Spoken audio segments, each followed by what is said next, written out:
Hey, I'm Mock and I work on copyright at YouTube. Today I'm going to tell you about 3 things.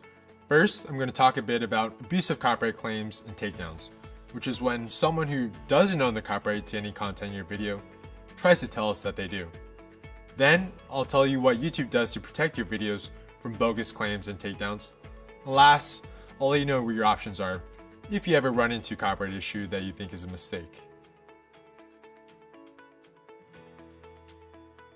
So what do I mean when I say abusive copyright claims? You might already know, but not everyone does.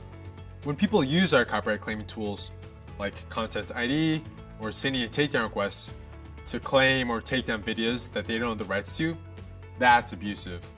In other words, these are bogus or fraudulent Content ID claims and copyright takedowns, and they're not okay. We take abuse of our copyright tools seriously, and we're not afraid to punish people who misuse them. That said, YouTube isn't a court of law, and we're not always able to make a final call about who really owns the rights to what content. Sometimes, that needs to be determined in court. To explain this more, I'm going to need to give you a little background info first. On YouTube, there are 2 types of copyright issues you might run into. Your video can get a copyright takedown, which results in a strike, or it can be claimed through Content ID, which is used by thousands of YouTube partners, most of whom manage the rights of many different creators and artists. On the other hand, the takedown process is available to anyone who owns a copyright. Another difference is that takedown requests are reviewed by YouTube, while Content ID usually works automatically, which means that YouTube only sees these claims after they're made.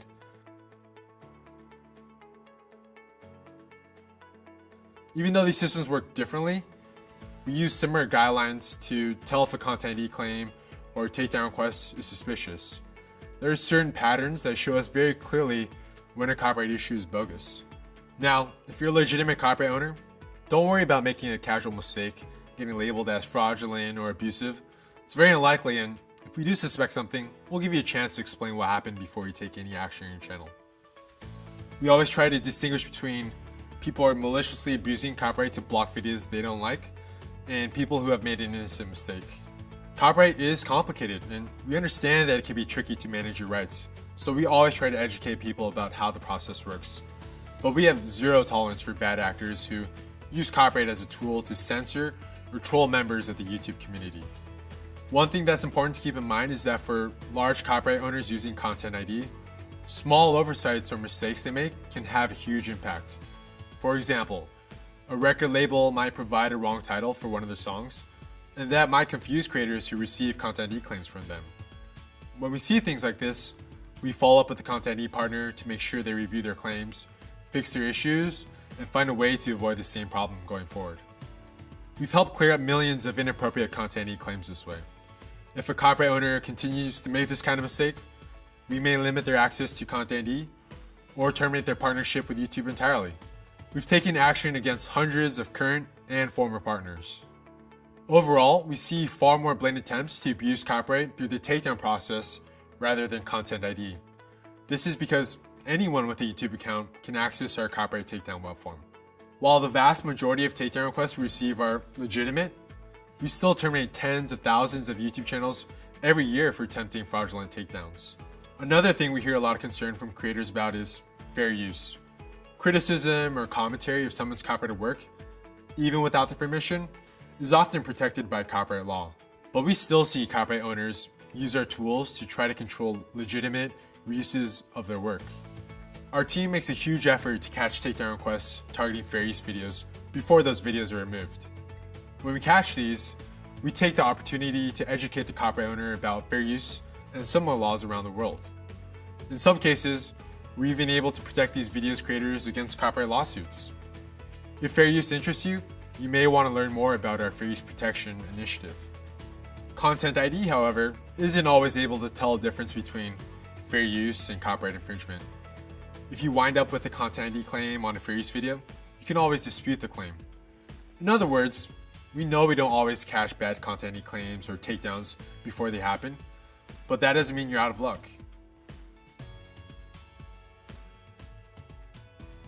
Since you have the most context about your video, you're often in the best position to understand if a claim or a takedown is incorrect, and you always have a way to fight a claim that you disagree with.